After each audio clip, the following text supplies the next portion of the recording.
Hey everyone, hope you're doing great. Welcome back to my channel. In today's video, we'll dive into what if Deku was recruited into S.H.I.E.L.D. as a secret agent. Smash that subscribe button, and be sure to peek at the description below. Let's begin. The world had gone silent. That was Izuku Midoriya's first thought as he stood on the rooftop, the wind tugging impotently at the fabric of his black school uniform. The roaring inferno of the city below, the sirens, the shouts, the distant, rhythmic thumping of a news helicopter, had all dissolved into a dull, meaningless hum. All he could hear was the frantic, panicked beat of his own heart, and the echo of his hero's words, each one a perfectly aimed hammer blow against the fragile glass of his dreams. "No, I honestly don't think you can be a hero without a quirk." The words weren't cruel. That was the worst part. They weren't delivered with malice or contempt. They were spoken with a weary, pragmatic finality, the kind of truth a doctor gives when telling a family there's nothing more to be done. All Might, his idol, the symbol of peace, the man whose smile could save 1,000 souls, had just looked at him, truly looked at him, with pity in his eyes, and declared his life's ambition impossible. Izuku's hand, still clutching the strap of his yellow backpack, trembled. His knuckles were white. He had just watched this man, this skeletal, broken version of his god, transform back into a titan of muscle and hope. He had seen the raw, bleeding wound on his side, a gaping maw that spoke of a battle beyond comprehension. He understood the logic. He understood the danger. His brain, the one part of him that had always worked, processed the information with cold, brutal efficiency. A quirkless hero was a liability. A liability gets people killed, but understanding didn't stop the pain. It felt like a physical thing, a shard of ice expanding in his chest, freezing him from the inside out. All the years of taunts from Kaken, the pitying looks from his teachers, the worried glances from his own mother, they were just scratches. This was a mortal wound. "It's not bad to dream, kid," All Might had said, his voice softer, as if trying to apply a flimsy bandage to the gaping injury he just inflicted. "Just make sure your dreams are attainable." Then he was gone, leaping into the sky with a force that rattled the rooftop fence, leaving Izuku alone with the wreckage of his entire world. He didn't know how long he stood there. The sun began its slow, indifferent descent, painting the sky in hues of orange and purple that felt like a mockery. Each vibrant color was a reminder of the bright, dynamic world of heroes he was now permanently locked out of. He was a black and white photo in a Technicolor universe. Finally, his legs, numb and weak, began to move. He walked to the door, his footsteps leaden. The journey down the concrete stairwell was a descent into his own personal hell. Each landing was a memory. Watching All Might's debut video for the 1,000th time, his tiny fists pumping in the air, furiously scribbling in his hero analysis for the future notebooks, convinced his knowledge would one day matter, standing up to Kaken to protect another kid, only to get explosions in his face for his trouble. Each memory was now tainted, marked with the bitter stamp of futility. He emerged onto the street, and the muted sounds of the city crashed back in on him. The world was loud, chaotic, and utterly indifferent to the boy whose soul had just been hollowed out. People bustled past, their faces illuminated by phone screens showing replays of All Might's earlier victory over the sludge villain. They cheered. They celebrated. Izuku felt a wave of nausea. He had been there. He had been part of that. His reckless, desperate, useless charge had been part of that. He started the long walk home, his route a familiar map of pain. There was the overpass where he'd first been attacked. There was the alley where he'd watched his childhood friend suffocate, the same friend who had told him to take a swan dive off a roof just hours earlier. He saw a group of kids playing with All Might action figures, their joyous shouts grating on his frayed nerves. He ducked his head, pulling his backpack tighter, as if it could shield him from the world. His mind, a relentless engine of analysis, wouldn't shut down. It replayed the rooftop conversation, searching for a different outcome, a loophole, a single word he could cling to. But there was none. All Might's logic was sound. Pro-heroes were constantly facing threats that surpassed conventional weaponry. They fought villains whose powers could level city blocks. What could he, Izuku Midoriya, do? Throw a rock? Offer a detailed tactical breakdown while being incinerated? Useless. Deku. Kaken's voice was a serpent coiling in his ear. For the first time in his life, Izuku believed it without reservation. He turned down a quieter side street, a shortcut he sometimes took to avoid the main commercial drag. The buildings here were older, casting long, deep shadows that swallowed the last of the evening light. It was here that his world tilted on its axis for the second time that day. A car, a sleek, black sedan, pulled up alongside him. It moved with an unnatural silence, its engine a barely perceptible electric hum. It was a foreign model, low-slung and severe, with tinted windows that reflected the darkening sky like pools of oil. It was so utterly out of place in this mundane corner of Mizurufu that it might as well have been a spaceship. Izuku froze, a primal jolt of fear cutting through his despair. His mind instantly flashed to villains, kidnappers, the dark underbelly of a society built on superpowers. The rear passenger door opened with a soft, expensive-sounding click. A man stepped out. He was not what Izuku expected. He wasn't a hulking brute or a flamboyant villain in a garish costume. He was normal. Deceptively so. He wore a simple, impeccably tailored gray suit, a plain blue tie, and polished black shoes. His hair was neatly combed, and his face was open and friendly, etched with the faint lines of someone who smiled easily but hadn't in a few hours. He looked like an accountant, or perhaps a mid-level corporate manager.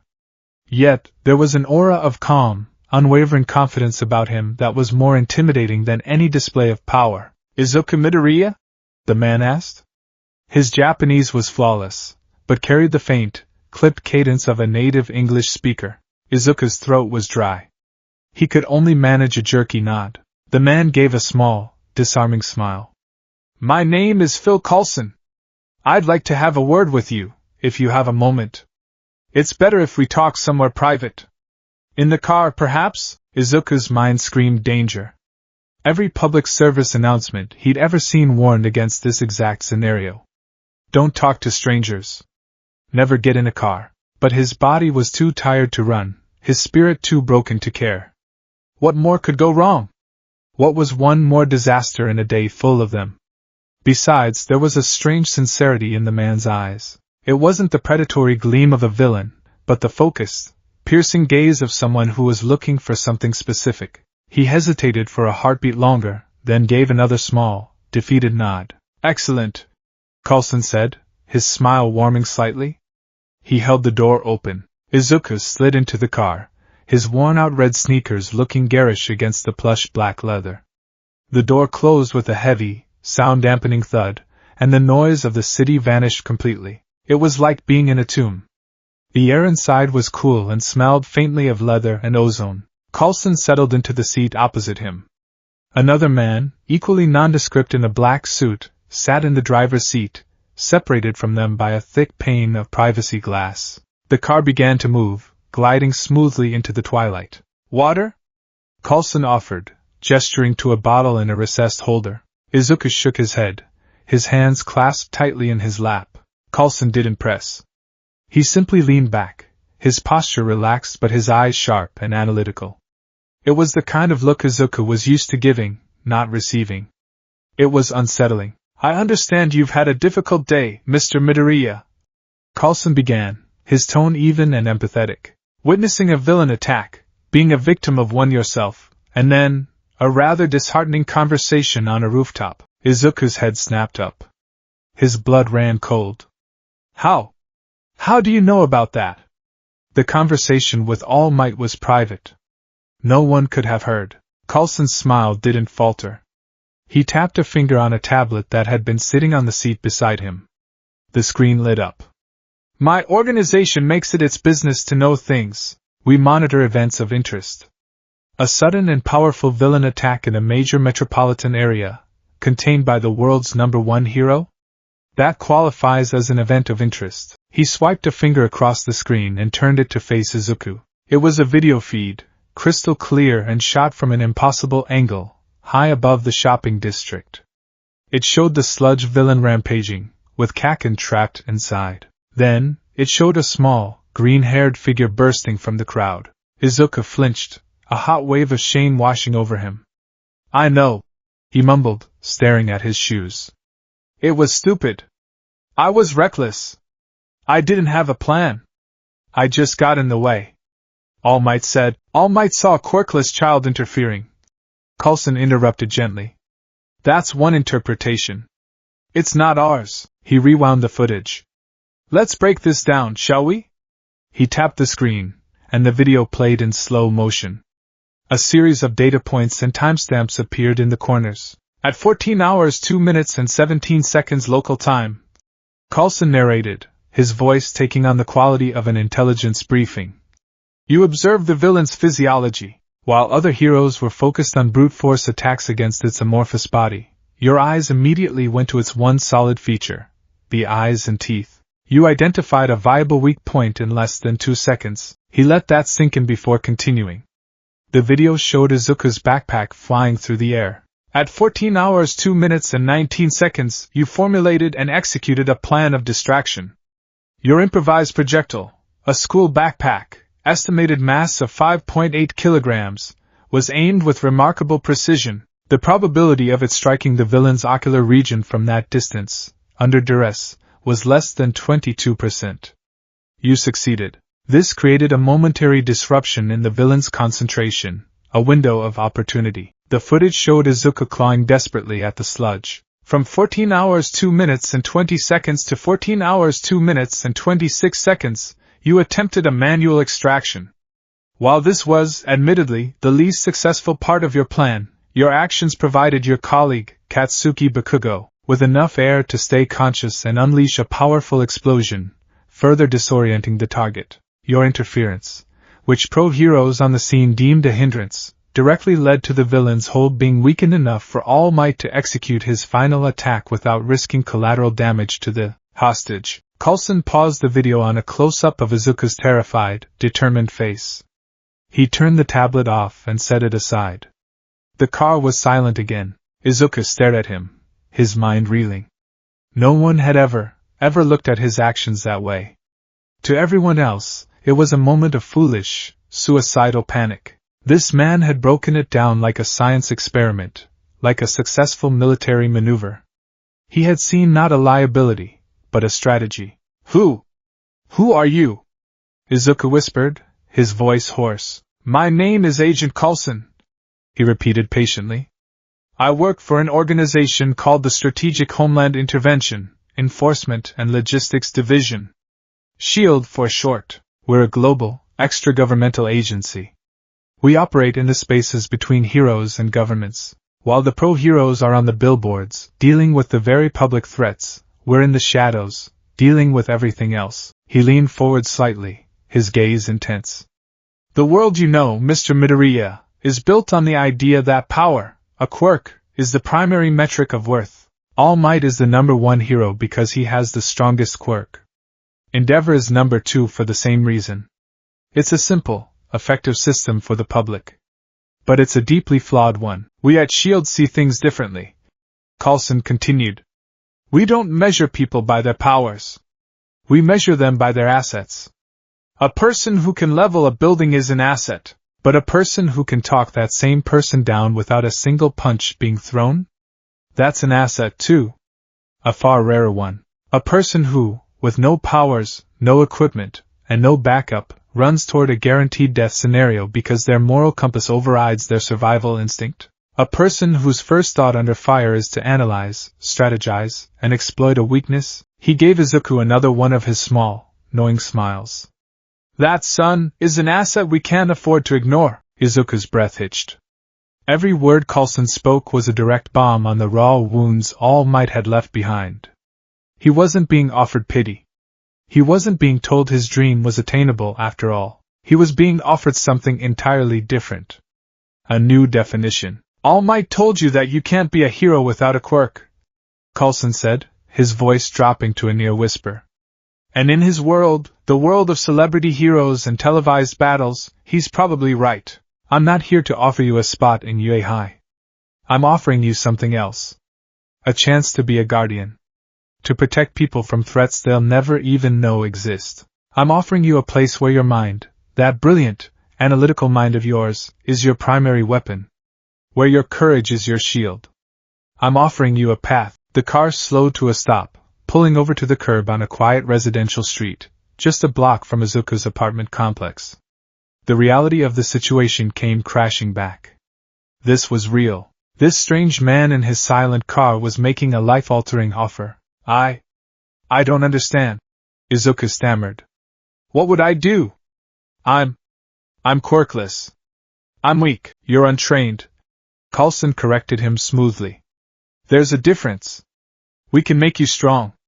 We can teach you to fight, to use technology, to gather intelligence, to disappear. We can take that raw analytical talent and forge it into a razor-sharp tool. We won't give you a quirk. But we will give you a purpose. He reached into his suit jacket and produced a small, impossibly thin black phone. It had no branding, no buttons, just a blank, dark screen. The choice is yours, Coulson said, placing the phone on the seat next to Izuku. This device is untraceable. It has one number programmed into it. You have 24 hours. If you decide to accept, call that number. An operative will give you further instructions. After 24 hours, the device will become inert, and you will never see or hear from me again. We will wipe all record of this conversation, and you can go back to your life, no questions asked. The door beside Izuku unlocked with a soft click. The outside world, now draped in the deep blue of evening, was waiting. Izuku stared at the burned phone, then back at Coulson. His mind was a maelstrom of confusion, fear, and a tiny, fragile spark of something he hadn't felt in hours. Hope. It wasn't the bright, blazing hope of becoming the next All Might. It was a different kind of hope. A quieter, sharper, more dangerous kind. He picked up the phone. It was cold and heavy in his hand. Think carefully, Izuku Midoriya, Coulson said, his voice once again soft. This path is not an easy one. It is a life in the shadows. There are no cheering crowds. There is no fame, no glory. Your victories will be silent, and your sacrifices will be anonymous. Many would call it a thankless job. He paused. But it is necessary. And for people like you? It is a chance to make a difference, a real one. Without another word, Izuku pushed the door open and stumbled out of the car. The door shut behind him, and the silent black sedan pulled away from the curb, disappearing into the night as if it had never been there at all. He was left standing on the sidewalk, the cold plastic of the phone in his hand. His world irrevocably changed. The smell of stir-fried ginger and soy sauce hit Izuku the moment he opened the door to his apartment. It was a scent that usually meant comfort, home, safety. Tonight, it just made his stomach churn. Izuku! Oh, thank goodness! His mother, Inko Midoriya, rushed to the entryway, her face a mess of tears and relief. Her apron was askew, and she was wringing a dish towel in her hands. I saw the news! That villain, and you were right there. Are you hurt? Are you okay? I was so worried. I was about to call the police, the school. She fussed over him, checking him for injuries, her small hands fluttering over his arms and face. Guilt, sharp and cold, pierced through Izuku's emotional fog. While he was having his world dismantled and then bizarrely reassembled, she had been here, terrified for his safety. I'm okay, Mom, he said, his voice cracking. I'm fine. Really. The sight of her worried face, the genuine love and fear in her eyes, solidified something in him. Coulson's words echoed in his mind. A life in the shadows. Your sacrifices will be anonymous. The first sacrifice, he realized, would be his mother's peace of mind. The truth was not an option. The real truth, that he had been offered a job as a secret agent for a clandestine global organization, was so outlandish it would sound like a delusion. It would break her heart and scare her to death. He needed a story. A cover. Something that was close enough to his dream to be believable, but far enough from the front lines to be palatable for her. He let her guide him to the small dining table, where a full dinner was waiting. He sat down, the burned phone a heavy, secret weight in his pocket. He couldn't eat. He pushed a piece of broccoli around his plate, his mind racing, constructing the most important lie he would ever tell. Mom, he began, his voice quiet but steady. He looked up and met her gaze. He had to be strong. For her. Something happened today. After the villain attack, Inko's face clouded with worry again. What is it, sweetie? Did that Bakugo boy say something to you again? No, it's not that, he said, taking a deep breath. I was scouted. Her eyes widened. Scouted? For what? Here it was. The point of no return. It's a special program, he began, choosing his words with the same care he used to analyze a hero's quirk. An international one. It's for hero support.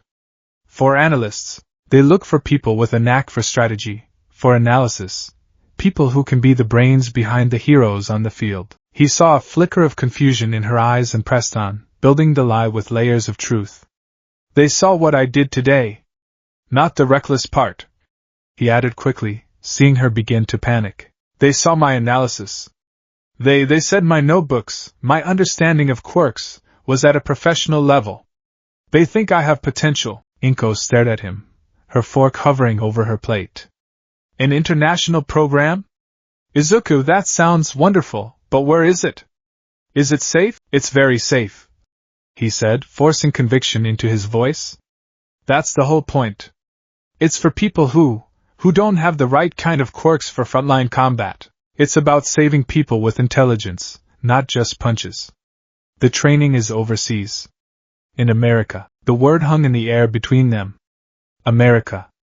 A world away. Inko's face crumpled. Oh, Izuku. To go so far away? All by yourself? This was the hardest part. He reached across the table and took her hand. His own was still trembling slightly, but he squeezed hers with a firmness that surprised him. It's a full scholarship, Mom. They'll cover everything. Housing, tuition, all of it. They said it's a huge opportunity, a chance for me to do what I've always dreamed of, to help people, but in a way that's safe. In a way that I'm good at. He looked her directly in the eye. Please, Mom. This might be my only chance. His words, a carefully crafted fiction, were born from a desperate truth. This was his only chance. The path All Might represented was closed forever. This new, shadowy path was the only one left. Tears welled in Inko's eyes and streamed down her cheeks. They weren't just tears of sadness at the thought of him leaving, but also tears of pride, of relief. All these years she had watched her son chase a dream that she secretly, terrifyingly, believed would get him killed. She had supported him, yes, but every night she had prayed for him to find another way. And now he had. A safe way.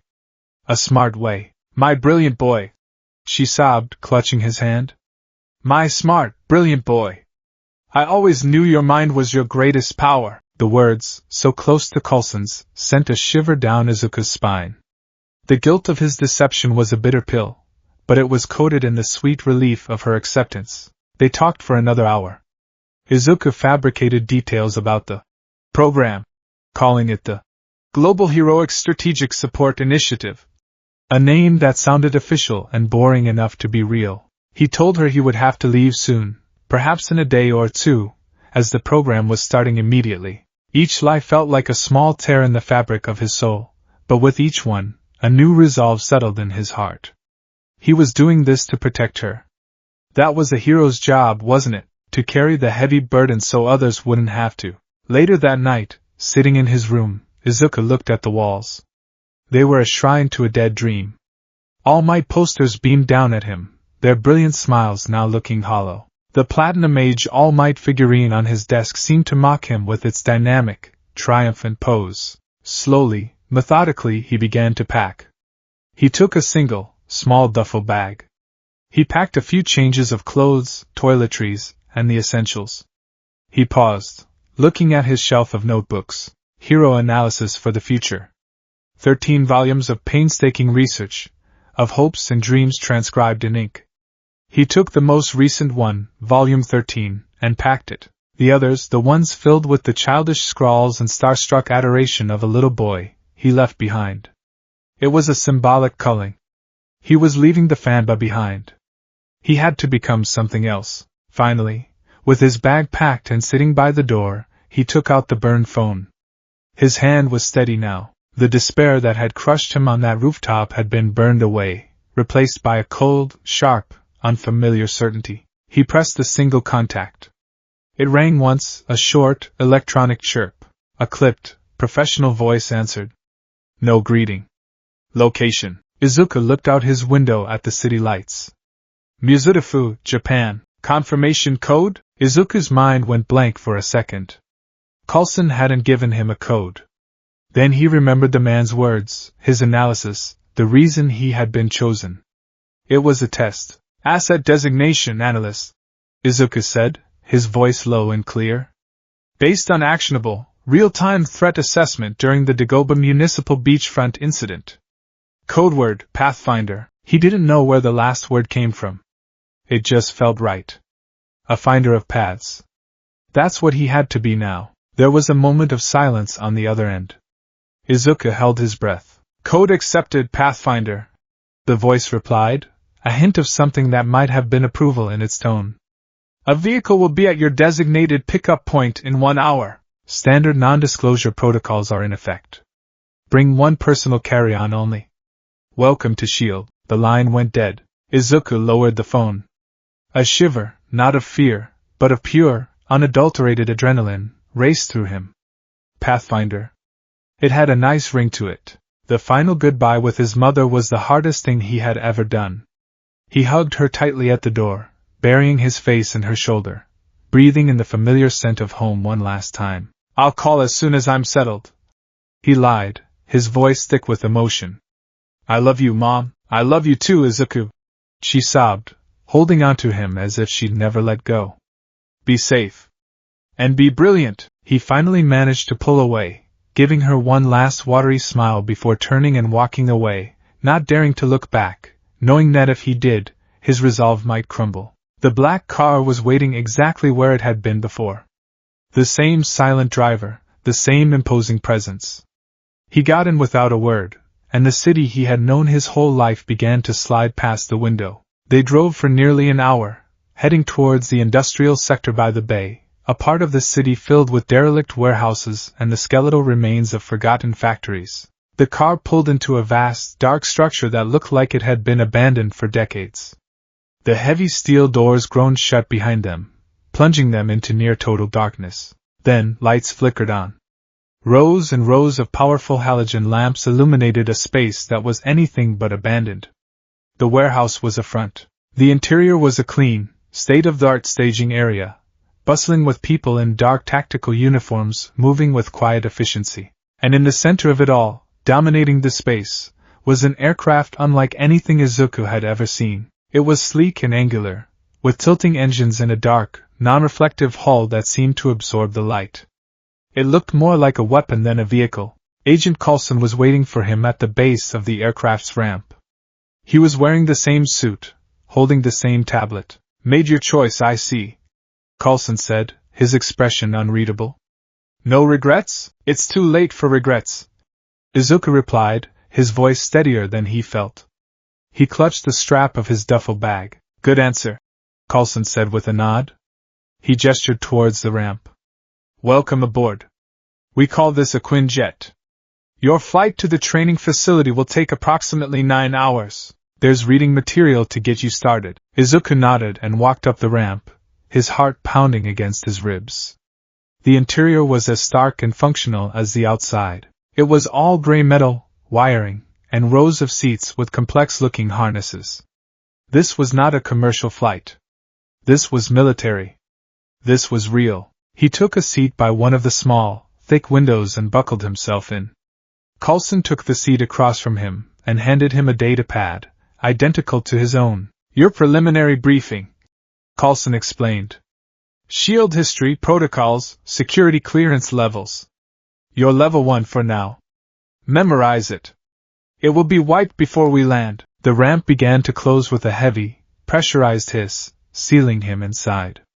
The engines whined to life, a low thrum that vibrated through the floor. There was no lurch, no roar of engines, just a smooth, powerful feeling of ascent.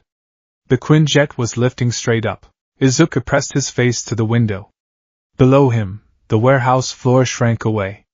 The roof split open, and suddenly they were airborne, rising silently into the night sky. The sprawling, glittering metropolis of Muzurifu spread out beneath him like a carpet of diamonds. He could see the landmarks of his old life, the needle-like point of Tatooine Tower, the distant, sprawling campus of UA High, a place he would now never go. He could even pinpoint the tiny block where his apartment was, where his mother was probably now sitting alone, thinking her son was on his way to a safe, prestigious school. The weight of his decision, of the new world he was entering and the old one he was leaving forever, settled upon him.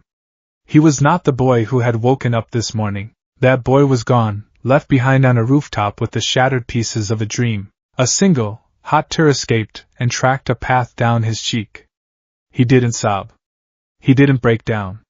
He simply watched it fall, a final, silent tribute to Izuku Midoriya, the hero Fanbo. Then, with a new, steely resolve he didn't know he possessed, he wiped it away. He turned from the window, from his past, and looked at the glowing screen of the data pad in his hands. Shield Operative Briefing, Level 1 Clearance. His training had already begun.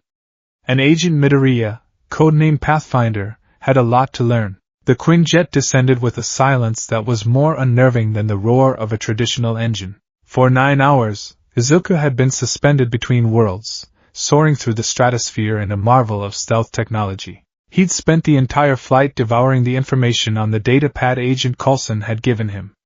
It was a fire hose of acronyms, redacted histories, and security protocols that made his head spin. He learned of a Battle of New York that was never televised in Japan, of an organization called Hydra that was supposedly dismantled after World War II but was spoken of in the present tense, of individuals with powers that rivaled All Mights who were not registered as pro-heroes. The world he thought he knew was a carefully curated theme park, and he had just been given a staff pass to the restricted areas. When the datapad wiped itself with a soft chime, Coulson simply said, "We're here." Izuku pressed his face to the small, reinforced window.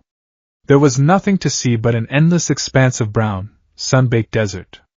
It looked like a landscape from another planet. Then, the ground beneath them shifted.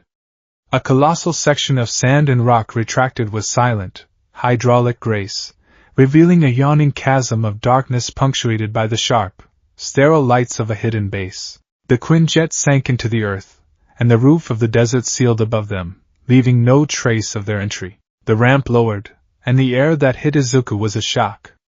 It was cold, dry, and tasted of recycled oxygen, ozone, and the faint metallic tang of machinery. The hangar was immense, a cavern of gray concrete and steel that dwarfed the Quinjet. Crews in dark blue jumpsuits swarmed the aircraft, moving with a practiced, silent efficiency that was distinctly military. There were no bright colors, no cheerful logos, no grand statues. This was the polar opposite of the vibrant, optimistic architecture of UA High he'd only ever seen in pictures. This place was built for purpose, not for presentation. "Welcome to the sandbox, kid," Coulson said, stepping onto the ramp beside him. "It's one of our primary RD and training facilities. The name's a bit on the nose, I'll admit." Izuku followed him down the ramp, his worn red sneakers squeaking on the polished concrete floor. He felt small and hopelessly out of place, a splash of civilian color in a monochrome world of tactical efficiency. "This will be your home for the foreseeable future," Coulson explained, leading him through a labyrinth of identical corridors. They passed training rooms with padded walls, firing ranges that echoed with the soft thwip of suppressed rounds, and laboratories where people in white coats worked on technology that defied belief. "You'll be assigned barracks, a meal schedule, and a training regimen that will push you past every limit you think you have." What kind of training?" Izuku asked, his voice barely a whisper. Coulson gave him a sidelong glance. "Everything. Hand-to-hand combat, tactical driving, espionage, counter-espionage, encryption, demolitions, first aid, psychological conditioning, and about a dozen other specialties you don't have clearance to know about yet. Here, we don't have the luxury of a quirk. We have skills.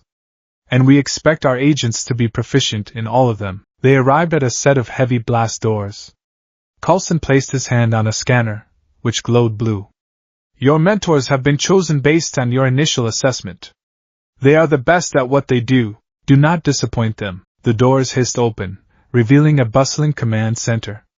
Dozens of agents sat at workstations, their faces illuminated by the glow of holographic displays showing satellite feeds, data streams, and tactical maps.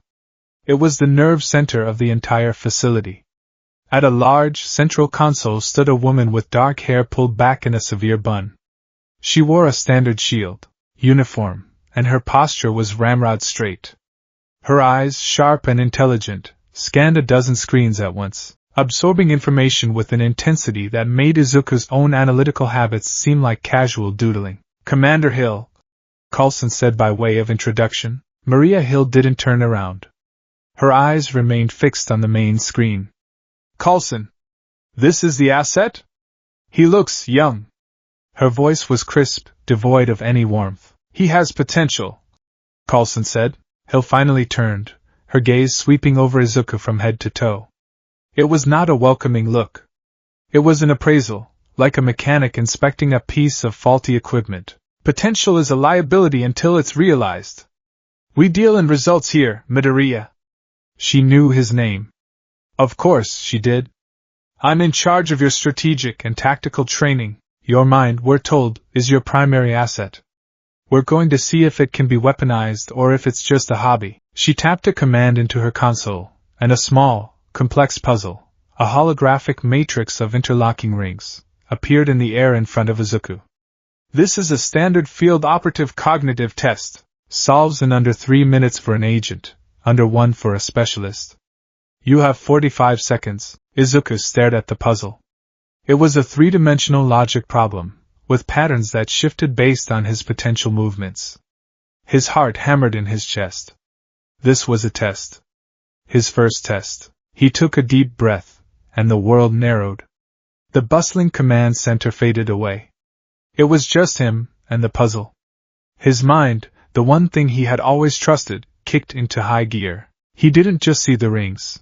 He saw the algorithms governing their movement.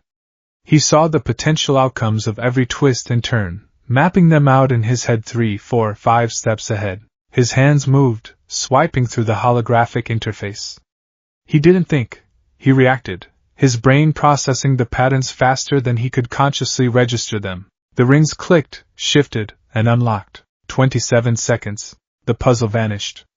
Hill stared at him, her expression unchanged, but Izuku saw a flicker of something in her eyes, a reassessment. "Baseline aptitude is adequate," she said, turning back to her console.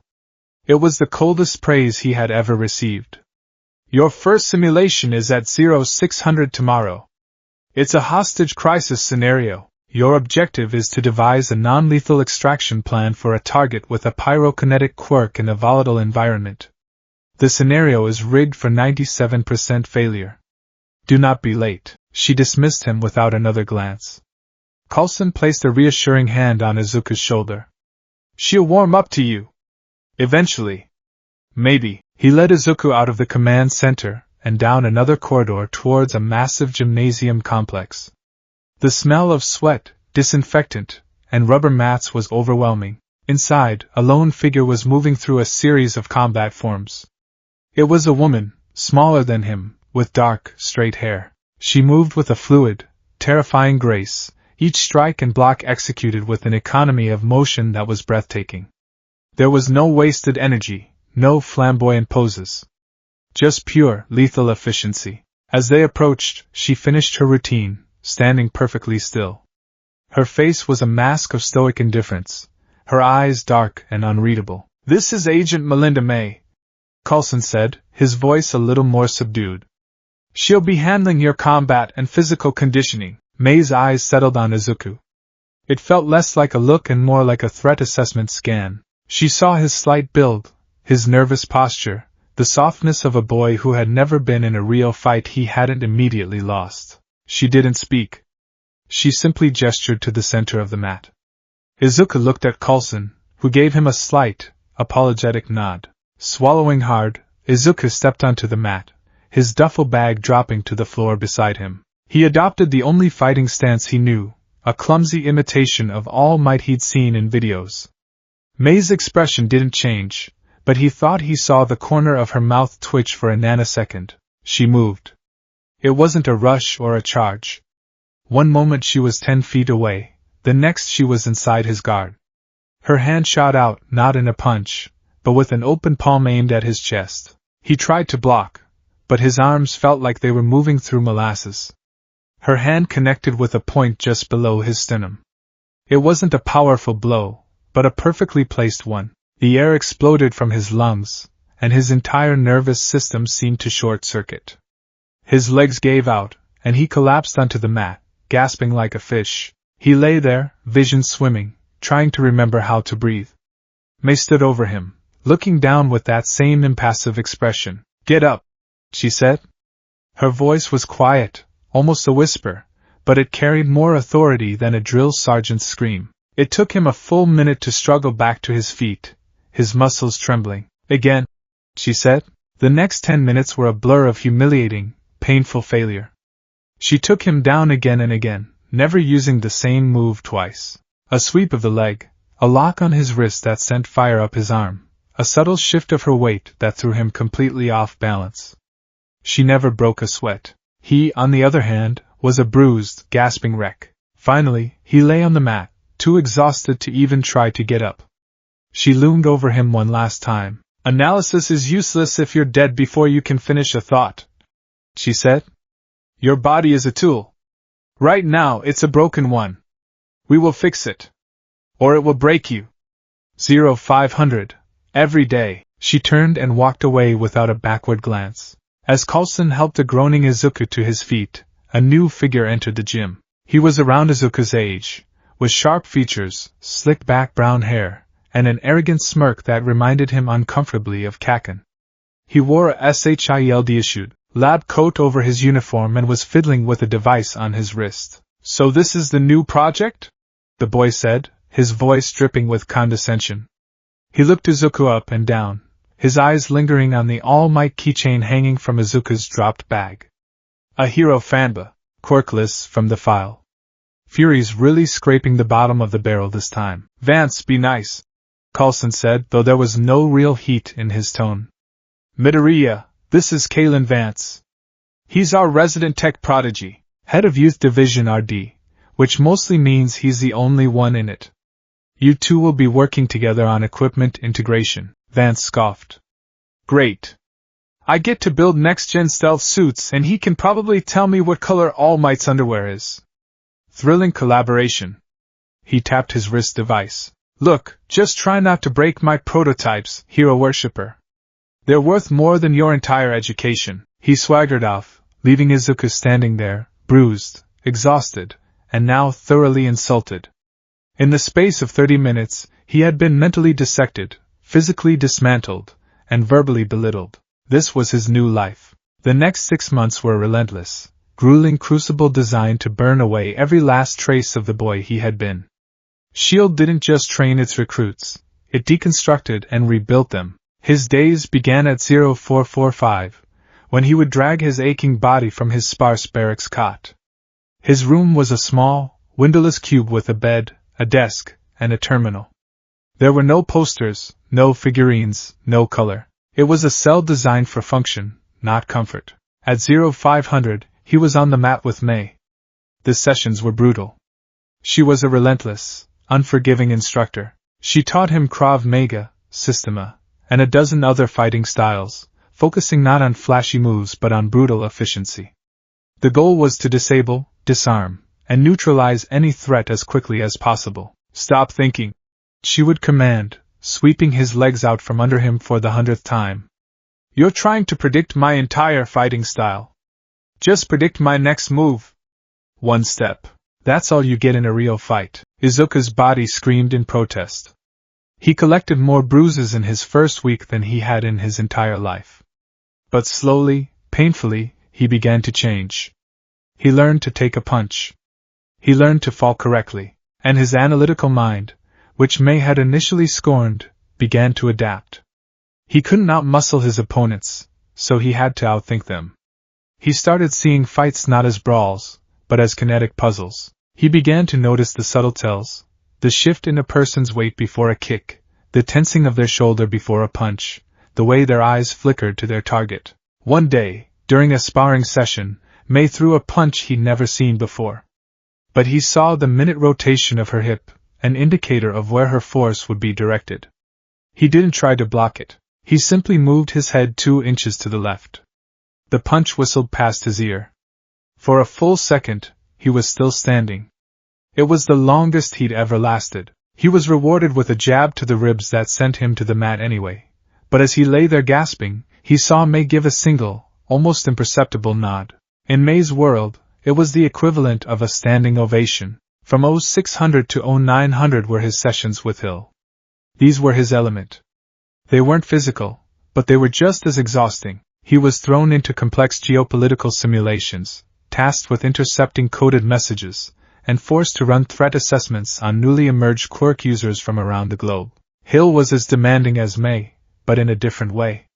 She attacked his logic, picked apart his strategies, and forced him to account for every possible variable. It was during one of these sessions that she discovered his notebook. He had been using a SHIELD-issued datapad, but one day he instinctively pulled out his old paper notebook, volume 13, to sketch out a villain's potential attack patterns. Hill saw it. "What is this?" she demanded, plucking it from his hands. She flipped through the pages, her eyebrow raising slightly. She saw the detailed drawings, the power ratings, the complex analysis of strengths and weaknesses.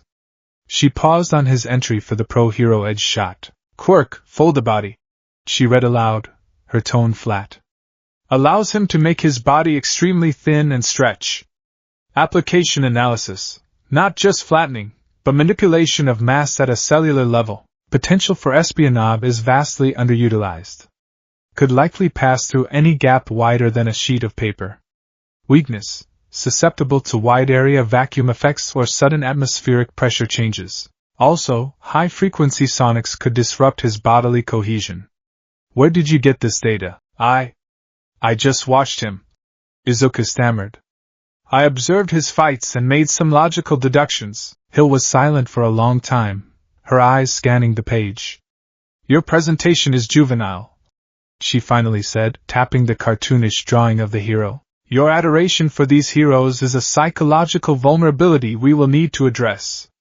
But the core analysis..." She looked at him. "It's sound.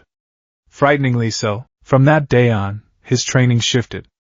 Hill gave him access to SHIELD's database of enhanced individuals. His task was to apply his methodology, to break down their powers and devise countermeasures for every single one.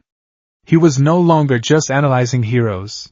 He was creating contingency plans to defeat them. He began to create a new protocol, a systematic approach to analyzing and neutralizing any superpowered threat.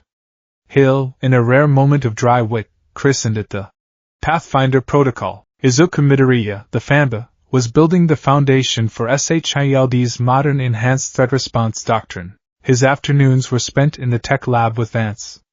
Their relationship was frosty, built on a foundation of mutual, grudging respect.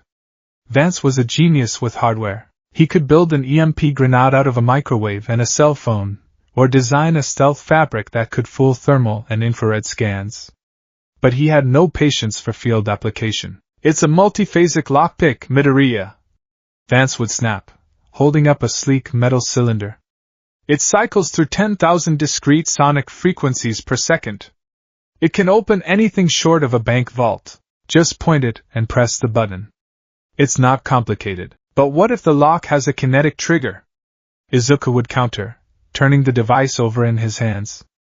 "If it senses the sonic vibrations, it could release a neurotoxin. But if we sync the frequency to the resonant harmonics of the doorframe itself, we could make the entire locking mechanism vibrate open without ever touching the lock. It would be slower, but completely silent, and it wouldn't trigger any countermeasures." Vance would stare at him, his arrogant smirk replaced by a look of intense calculation. "Run the numbers on that. If the power consumption isn't too high, I might be able to write a new firmware patch." Together, they refined shield tech. Vance built the swords. Izuku taught him how to be a swordsman. Izuku was issued his first set of personalized gear, a lightweight, dark gray tactical suit with subtle dark green lining, reinforced with a carbon nanotube weave, noise-dampening boots, and a pair of gloves that could deliver a variable voltage electric shock. His primary tool was a multi-tool designed by Vance, containing a lockpick, a miniature cutting torch, a cable launcher, and a hacking interface. He had no superpowers, but he was becoming a walking, talking toolbox of tactical solutions. His body and mind were honed to a razor's edge. He gained lean, hard muscle from his training with May. His posture straightened. The nervous stutter he'd had his whole life vanished, replaced by a calm, precise manner of speaking. The perpetual fear in his eyes was replaced by a look of constant, quiet analysis. He was becoming a SHIELD agent. The final test came exactly 1 year after his arrival. He was summoned to a briefing room deep in the heart of the facility. Inside, waiting for him, were Commander Hill, Agent May, and Agent Coulson, and at the head of the table, in a long black coat and an eye patch, sat the legendary director of SHIELD, Nick Fury. The air in the room was thick with tension. Izuku had only ever seen Fury from a distance, a formidable shadow who commanded the entire organization. Up close, his presence was overwhelming. His single eye seemed to see right through Izuku, peeling back every layer of training and getting right to the core of him. Midoriya! Fury's deep voice boomed, filling the room. For 1 year, you have been put through the ringer. You've been broken down, rebuilt, and recalibrated. Now it's time to see what we've made. He gestured to the holographic display in the center of the table.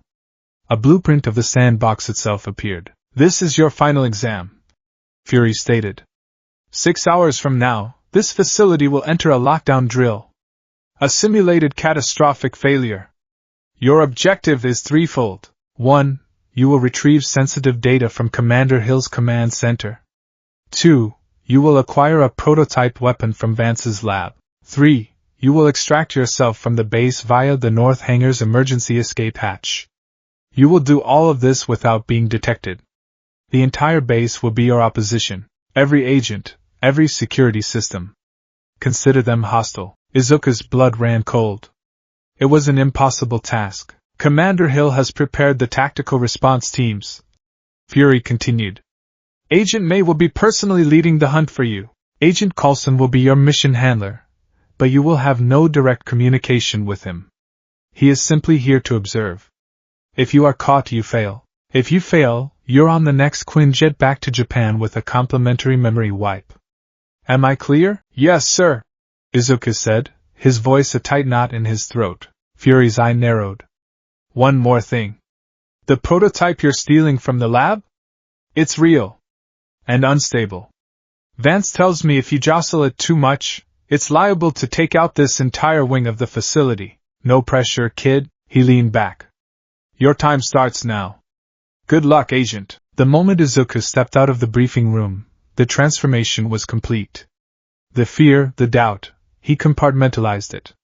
He was no longer Izuku Midoriya, the scared kid from Muzurifu. He was the mission. He didn't run.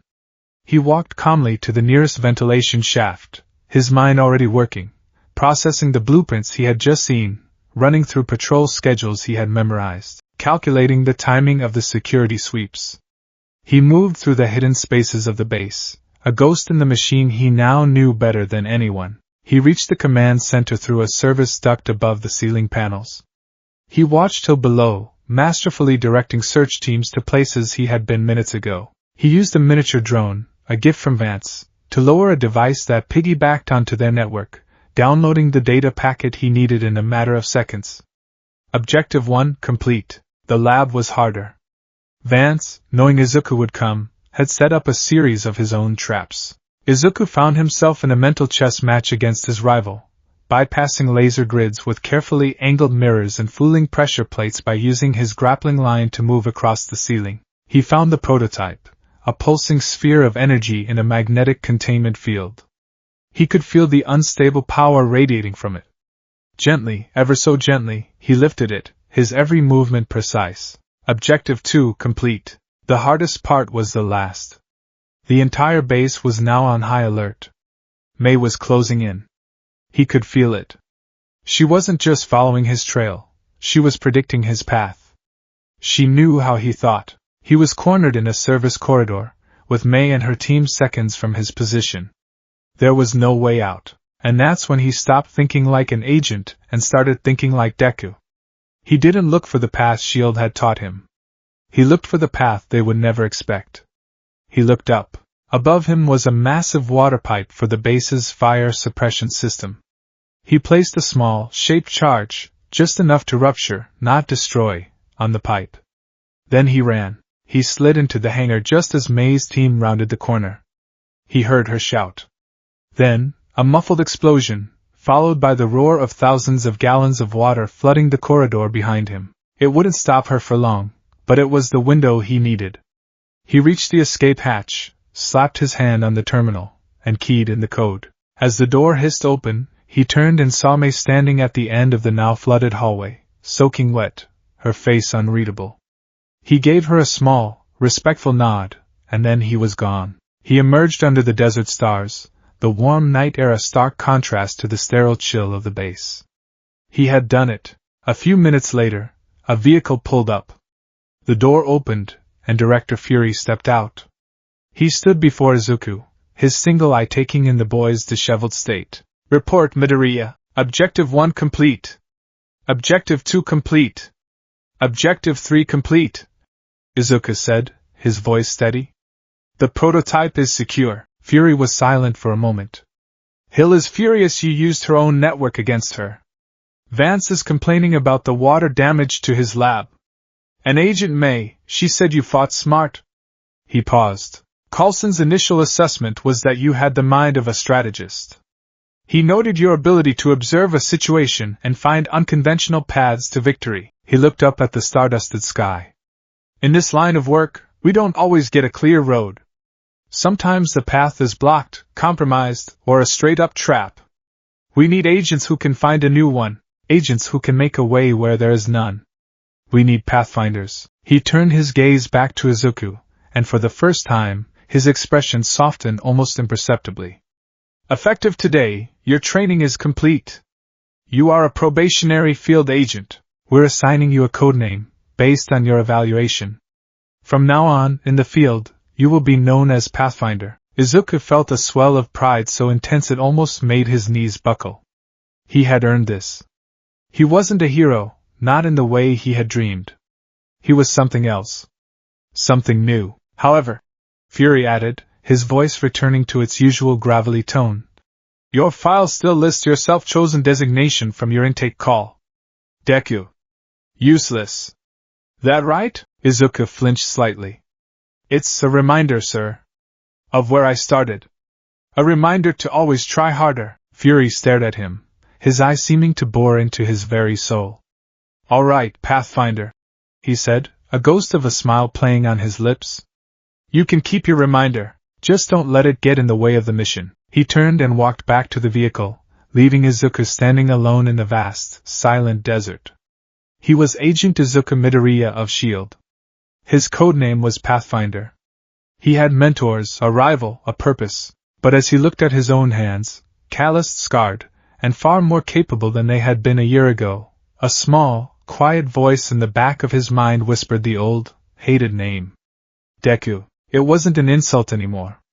It was a promise. A promise to prove himself, and the whole world, wrong. The air in the briefing room was as cold and sterile as the holographic map floating in its center. Izuku stood at parade rest, his posture a perfect imitation of the seasoned agents around him, a discipline drilled into him by Agent May's unyielding standards. But inside, his stomach was a knot of ice and electricity. This was it. The simulations were over. The training wheels were off. After 18 months of being systematically broken down and rebuilt in the isolation of the sandbox, he was being given his first official field assignment. Commander Maria Hill presided over the briefing, her presence as sharp and unforgiving as a shard of glass. Her eyes, which always seemed to be processing 1,000 different data streams at once, swept across the small team assembled. There was Agent Marcus Thorne, a grim, square-jawed veteran with salt and pepper hair and a chest full of commendations Izuku had studied. He was the team lead, a man who operated strictly by the book. Beside him was Agent Anya Petrova, a Sokovian-born specialist in close-quarters combat and infiltration, her expression a permanent, cynical mask. And then there was him. The probationary agent. The kid, the asset with the strange designation. All right, listen up. Hill's voice cut through the silence. 2 days ago, one of our long-range listening posts picked up chatter from a region in the Sokovian Mountains that went dark 10 years ago. The holographic map zoomed in on a desolate, snow-dusted patch of wilderness, highlighting a single, dilapidated structure that looked like an old iron foundry. Our intelligence suggests a Hydra remnant cell, led by a former associate of Wolfgang von Strucker, has repurposed this facility. The chatter is the problem. They're not talking about weapons, or politics, or world domination. They're using terminology specific to quirk research. Izuku's focus sharpened. This was his territory. We believe this cell is no longer just a holdout of old ideology. Gil continued, her gaze landing on Izuku. We believe they are actively attempting to replicate, stabilize, and weaponize the quirk phenomenon. They're trying to create their own army of enhanced soldiers, bypassing the genetic lottery. Agent Thorne spoke, his voice a low rumble. So we go in, smash the lab, and grab their research. Negative, Agent Thorne. Gil countered immediately. This is not a sledgehammer operation. We have no idea what they've accomplished. Walking in blind is a suicide mission. This is an intelligence-gathering operation only. In and out, silent as ghosts. She swiped a hand, and the display shifted to show the team's roles. Thorne was team lead. Petrova was point and infiltration. And next to Izuku's picture was a single, stark designation, analyst. Overwatch. Midoriya, Gil said, her eyes locking onto his. Your call sign for this mission is Overwatch. You will remain at a secure, remote position 2 clicks from the target facility. Your job is to monitor communications, guide the team through the facility's infrastructure using these schematics, and analyze any enhanced individuals they may encounter. You are the team's eyes and ears, nothing more. You are not to engage. You are not to break cover. Your boots do not touch the ground inside that compound. Is that understood? Crystal, Commander, Izuku replied, his voice betraying none of the frantic energy thrumming just beneath his skin. Good, Gil said, though her expression remained skeptical. Because out here, there are no resets. There are no second chances. A mistake in a simulation gets you a bad grade. A mistake in the field gets you a body bag. Don't be the reason good agents end up in one. The dismissal was clear. As the team filed out to gear up, Coulson, who had been observing silently from the back of the room, fell into step beside Izuku. First mission jitters? He asked, his tone light. I'm running threat assessments and contingency plans at a rate of 12 per second, Izuku admitted, adjusting the strap of the tactical pack he'd been issued. So yes, Coulson gave a small smile. Good. The day you're not nervous is the day you get sloppy. Just remember your training, Pathfinder. You're not just an analyst. You're the man who sees the whole board. Trust what you see. Izuku nodded, the codename still feeling like a borrowed coat that was several sizes too big. He had earned it in a simulation. Now he had to prove he deserved it in the real world. Sokovia was cold. It was a deep, biting cold that sank into his bones, a stark contrast to the climate-controlled perfection of the sandbox. The Quinjet had landed in a hidden, snow-covered clearing 5 clicks from the target, its stealth systems rendering it invisible to all but the most sophisticated sensors. Now, trudging through the knee-deep snow of the frigid forest, Izuku felt exposed and vulnerable. The silence of the woods was absolute, broken only by the crunch of their boots and the whisper of the wind through the skeletal branches of the pine trees. Agent Petrova moved with a liquid grace at the front of the formation, her rifle held at a low ready, her eyes constantly scanning the terrain. Her family had been from a village not far from here, a village that no longer existed. For her, this mission was personal. Thorne followed, a stoic rock of a man, his presence radiating calm authority. Izuku brought up the rear, his primary weapon a powerful datapad strapped to his wrist and a long-range tactical scanner in his pack. He felt like a child playing soldier next to the 2 hardened veterans. They reached the Overwatch position an hour later. It was a rocky outcrop overlooking the foundry, a perfect vantage point with plenty of cover. The foundry itself was a rusting hulk of industrial decay, a brown-red scar against the pristine white of the snow. A thin plume of dark smoke curled from a single smokestack, the only sign of life. Overwatch, you are set, Thorne said, his voice a low crackle in Izuku's earpiece as he and Petrova prepared to descend. Maintain radio silence unless absolutely necessary. We move in 5. Izuku nodded, though they couldn't see him. Understood, team lead. Godspeed. He watched them melt into the trees, their winter camouflage making them all but invisible. Then he was alone. The wind howled around him, a lonely, mournful sound. He quickly and efficiently set up his equipment. A tripod for the high-powered scanner, a relay dish to boost his signal back to S.H.I.E.L.D., Command, and his wrist-mounted data pad synced to their vitals and helmet cams. He was the man in the chair. The eye in the sky. This was his role. Safe. Distant. Important. For the first 30 minutes, everything went according to plan. Through Petrova's helmet cam, he watched her expertly bypass the perimeter fence. He guided them around motion sensors he detected on the schematics, rerouting them through a collapsed maintenance tunnel. His heart hammered in his chest with every whispered instruction, but his voice in their ears was calm and steady. Corridor clear, he'd murmur. 2 hostiles, unarmed, in the room on your left. Bypassing. Thorn and Petrova moved through the facility like wraiths. They were professionals, and Izuku was a seamless part of their machine. A surge of pride swelled in his chest. He was doing it. He was a real agent. And then, the world exploded. A deafening blast ripped through the air, the shockwave physically rattling Izuku's position 2 kilometers away.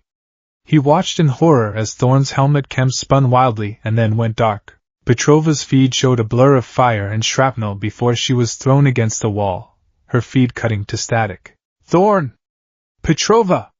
Izuku yelled into his comms, protocol forgotten. Respond! What's your status? Only static answered. Red alerts flashed across his datapad. Biosigns critical. Comms offline. Catastrophic system failure. The mission had gone wrong. Horribly, catastrophically wrong. They had been ambushed. It was a trap. Hill's words echoed in his ears. A mistake in the field gets you a body bag. Panic, cold and sharp, seized him. His training screamed at him to stay put, to report back to command, to wait for instructions. He was Overwatch. His job was to observe, but his heart, the same foolish, reckless heart that had sent him running toward the sludge villain, screamed something else. They're going to die. Through the lens of his scanner, he saw them. Hydra soldiers, clad in dark tactical gear, swarmed the area where his team had been. They were organized, efficient, and heavily armed, and leading them was a giant. The man was easily 7 feet tall, built like a concrete bunker, his face a mask of brutal scars. He wore no helmet, seemingly unbothered by the sub-zero temperatures. Petrova's bio-sign reappeared on Izuku's monitor, faint but stable. She was alive, pinned down behind a piece of destroyed machinery. He watched as the giant effortlessly ripped a steel door off its hinges and hurled it at her position. The metal shrieked as it embedded itself in the wall inches from her head. This was their enhanced soldier.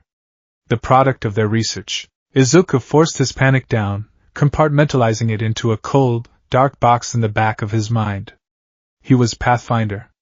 He had to find a path. He zoomed his scanner in on the giant, his analytical mind taking over, frantically searching for a weakness. The HYDRA soldiers opened fire on Petrova's position. The bullets, from high-caliber assault rifles, hammered into the giant's exposed chest and arms. They sparked against his skin, a strange golden energy flaring at the points of impact, and then dissipated. The man didn't even flinch. He seemed to absorb the kinetic energy, a low hum emanating from his body. He then grabbed a thick, steel support beam and tore it from the ceiling as if it were cardboard. With a guttural roar, he swung it, and the machinery Petrova was hiding behind crumpled like tin foil. Kinetic absorption and redistribution, Izuku's mind supplied instantly. He converts kinetic energy into physical strength. The more you hit him, the stronger he gets. Standard brute force tactics are not only useless, they're counterproductive. He watched Petrova, a blur of motion, dart from cover, firing a burst from her weapon not at the giant, but at a steam pipe above his head. The pipe burst, enveloping the giant in scalding steam, a brilliant move. But the giant just laughed, the steam hissing off his superheated skin.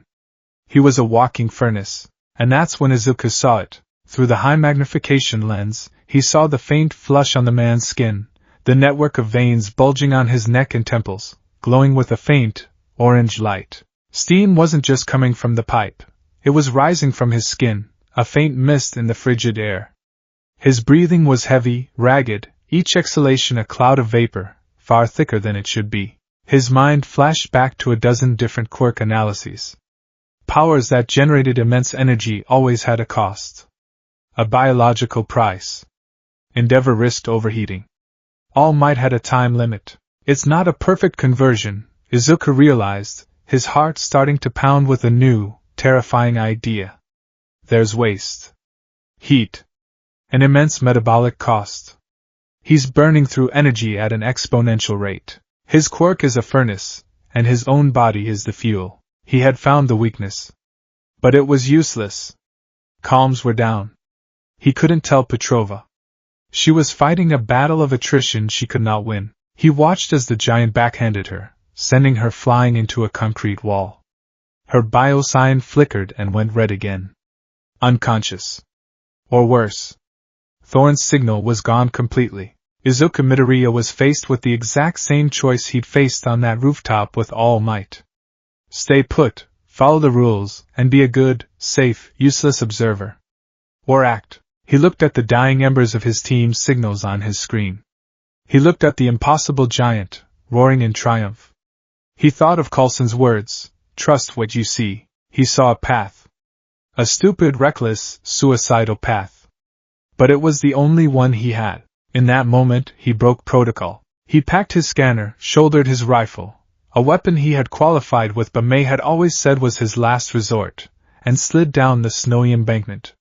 His mind was a whirlwind of calculations, the giant's estimated strength output, his metabolic burn rate, the average speed of a man his size, the terrain between them. He wasn't running on blind instinct this time. He was running on data. He reached the perimeter of the foundry, a ghost in the chaos. The HYDRA soldiers were focused on securing the downed agents. No one was looking for a threat from the outside. He slipped through the same breach in the fence Petrova had made, his heart in his throat. He found a position behind a pile of rusted iron slag, 100 meters from the main confrontation. The giant, who he heard another soldier call Straker, was directing his men to retrieve the unconscious Petrova. Izuku needed to get his attention. He needed to make himself the target. He took a deep breath, raised his rifle, and fired. He didn't aim for Straker. He aimed for a small, pressurized gas canister on a nearby forklift. The canister exploded with a sharp crack, spraying harmless, compressed air everywhere. It was loud enough. Straker and his soldiers spun around, their weapons raised, searching for the source. Izuku stepped out from behind the slag heap. "Hey!" he shouted, his voice ridiculously thin in the vast, open space. Straker's eyes, small and cruel, fixed on him. A slow, predatory grin spread across his face. "A little mouse has come to join the party." He gestured to his men. "Leave him. This one is my dessert." The soldiers hesitated, but Straker's authority was absolute. They backed away, forming a perimeter. Izuku's mind was ice cold. Phase 1 complete. Isolate the target. "You think your little pop gun can hurt me?" Straker boomed, taking a heavy step forward. "No," Izuku said, his voice steady despite the tremor in his hands. He unslung the rifle and let it drop into the snow. He showed his empty hands. "I know it can't," Straker laughed, a harsh, grating sound. "Then you are either very brave, or very stupid." "A little of both," Izuku admitted. And then he turned and ran. He didn't run toward the exit. He ran deeper into the foundry complex, into a maze of rusted catwalks and decaying machinery. Phase 2, control the environment. The chase was on. The ground shook with Straker's thunderous footsteps. He was faster than Izuku had calculated, his quirk-enhanced muscles propelling his massive frame forward at an alarming speed. "You cannot run from me, mouse!" he roared. Izuku didn't answer. He vaulted over a collapsed conveyor belt, his SHIELD-issued boots giving him purchase on the icy metal. He scrambled up a ladder to a rickety catwalk, Straker right behind him, punching his way through obstacles Izuku had to navigate around. This was the core of his plan. He couldn't fight Straker. He couldn't outrun him in a straight line. But he could outmaneuver him. Every time Straker had to smash through a wall, every time he had to leap over a chasm, every time he had to exert his power, he was burning more fuel. Izuku was forcing him to sprint a marathon. He reached a dead end on the catwalk. Below him was a 20-foot drop onto a pile of snow-covered scrap metal. Behind him, Straker was closing in, his breathing now a series of harsh, guttural pants. The orange glow under his skin was brighter. Izuku fired his grapple line from his multi-tool. It snagged on a beam on the far side of the chasm. He swung across, landing in a neat roll. He looked back. Straker stood on the edge of the catwalk, his chest heaving. Instead of looking for another way, he simply crouched and leaped. His landing shook the entire structure, but he landed short, his hands barely catching the edge of the platform.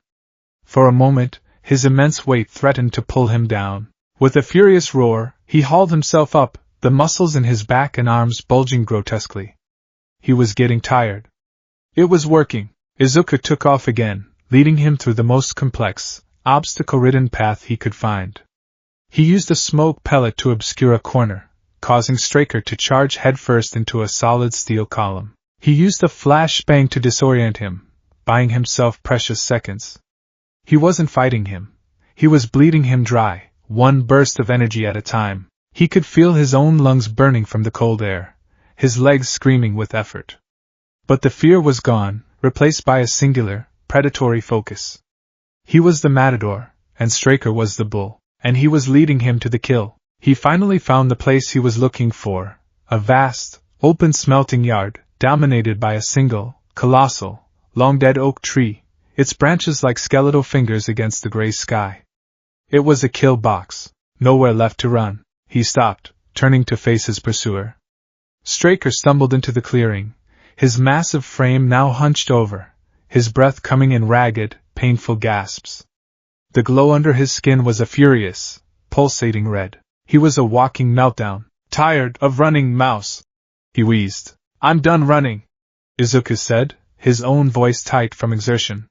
He stood his ground, his small frame looking utterly fragile before the Titan. Straker let out a roar of pure frustration and charged, his final reserves of energy fueling him.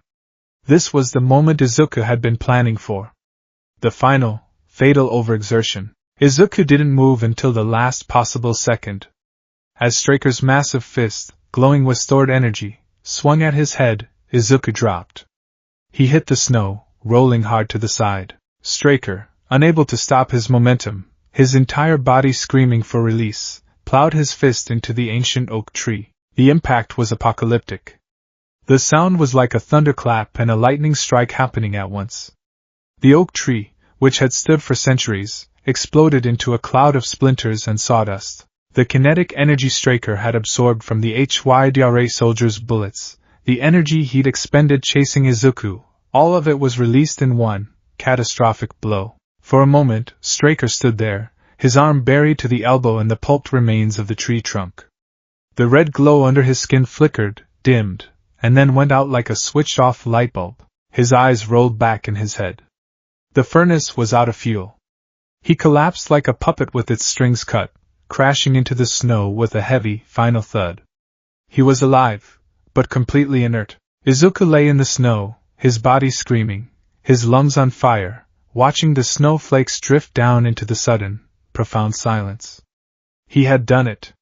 His impossible, reckless plan had actually worked. The sound of approaching footsteps made him scramble for the multi-tool he dropped, his adrenaline surging again. But it wasn't Hydra. It was Agent Petrova, her face bruised and bleeding from a cut on her forehead, her uniform torn, but her eyes blazing with a fierce, bewildered intensity. She had her sidearm trained on the downed Straker, but her attention was on Izuku. What? How? She stammered, looking from the unconscious giant to the exhausted boy in the snow. Before Izuku could answer, a shield extraction team, alerted by the cessation of the comms jammer, rappelled down from a circling Quinjet. The remaining Hydra soldiers, their leader defeated, were quickly and efficiently neutralized. Agent Thorne was found, badly injured with a broken leg and a concussion, but alive. He had been shielded from the worst of the blasts by his shield issue body armor. As the medics tended to his team, Izuku sat by himself, wrapped in a thermal blanket, the adrenaline finally draining away, leaving behind a bone-deep exhaustion and a trembling that had nothing to do with the cold. He had stared death in the face. He had broken a dozen protocols. He had succeeded. He wasn't sure if he was a hero or a failure. The debrief took place on the flight back, in the medbay of the Quinjet. Thorn was sedated, but Petrova sat there, her arm in a sling, her gaze fixed on Izuku. The main holographic screen flickered to life, and Commander Hill's face appeared, her expression colder and harder than the Sokovian winter. "Midoriya," she began, her voice dangerously quiet. "Explain yourself. You were given one order. 1. Maintain your position. You violated that direct order, abandoned your post, and engaged a hostile enhanced individual against explicit instructions. You jeopardized not only yourself but the potential for a clean extraction." Izuku met her gaze. He was no longer the nervous recruit. "With respect, Commander," he said, his voice level. "The mission was compromised. The team was down. Comms were out. My choice was to either adhere to a failed protocol and watch my team die, or adapt to the new tactical reality and attempt to salvage the situation." "You are not a field agent. You are an analyst," Hill shot back. "My analysis indicated that Straker's quirk had a critical flaw in its metabolic efficiency," Izuku retorted, his confidence growing. "My analysis indicated that a strategy of prolonged, high-exertion engagement would lead to systemic failure. My analysis indicated it was the only viable path to neutralizing the primary threat and saving Agents Thorn and Petrova. I didn't stop being an analyst, Commander. I just changed my field of operation." Hill was speechless for a moment, her cold fury warring with the undeniable logic of his statement. It was Coulson, who had just finished checking on Thorn, who spoke into the silence. "Maria," he said calmly. "He's right. His actions were reckless, unorthodox, and a complete violation of standard operating procedure." He turned to look at Izuku. "They were also brilliant." He analyzed an unknown variable under extreme duress and executed a perfect, non-lethal counter-strategy that saved 2 of our best agents and captured a high-value asset. He did exactly what we recruited him to do. He found the path. Hill stared at Izuku through the screen, her expression unreadable. "This conversation is not over, Midoriya," she said, and then her image vanished. The medbay was quiet. Petrova was still staring at him. "The whole time in training," she said finally, her voice raspy, "I thought you were just a kid with a notebook. A lab rat. I was wrong." She gave a stiff, formal nod. "You saved my life today." "Thank you." Coming from the cynical, hardened Petrova, it was higher praise than any commendation. Later, as the Quinjet soared through the clouds, Coulson sat down opposite Izuku. "You're going to be on dish duty for a month," he said with a wry smile. "Hill will make sure of that. But you did good, Izuku. You proved the theory. The Pathfinder protocol isn't just a document, it's a mindset. And you've got it." He leaned back, looking out the window. "This is what it's like, you know. The job. It's not clean. It's not simple. It's messy, and it's about making impossible choices in impossible situations. Today, you took your first blood. Not by killing, but by surviving when you shouldn't have. By winning a fight you had no business being in." Izuku looked down at his hands. They were scraped and bruised. He felt the phantom ache of the chase in his legs and the ghost of Straker's roar in his ears. He had been terrified. He had been reckless, but he had won. He had saved them. He wasn't All Might. He hadn't defeated the villain with a single, smiling punch. He had done it with his mind, his legs, and a desperate, calculated gamble. It wasn't glorious. It was ugly, and it was terrifying. But it felt right. He finally looked up at Coulson, a new, quiet confidence settling in his heart.